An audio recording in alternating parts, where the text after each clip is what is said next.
Hello buddy, it's your friend Eddie. दोस्तों, आज हम आकाशी बिजली मतलब थंडर लाइटनिंग के गिरने की असली घटनाओं को देखेंगे।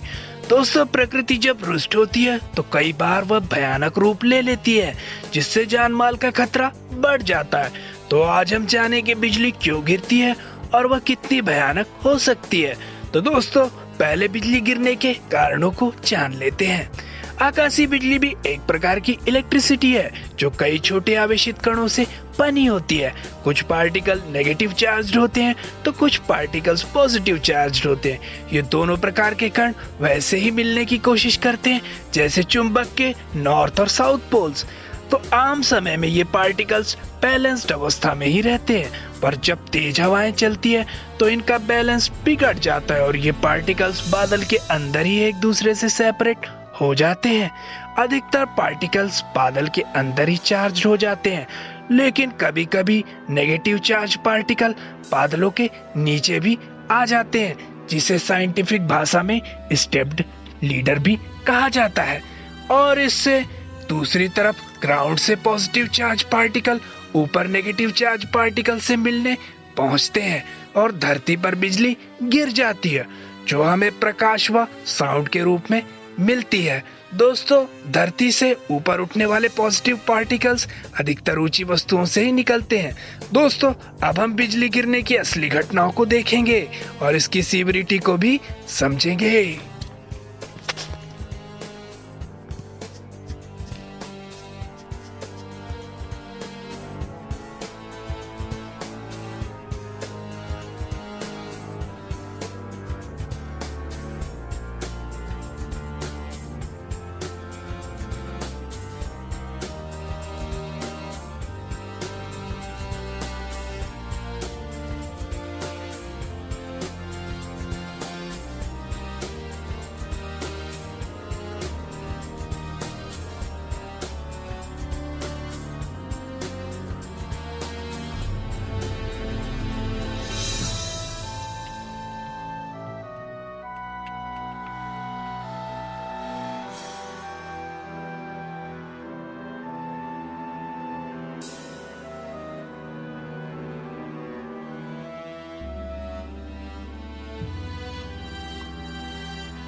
If you like this video, please comment, share and subscribe to my channel.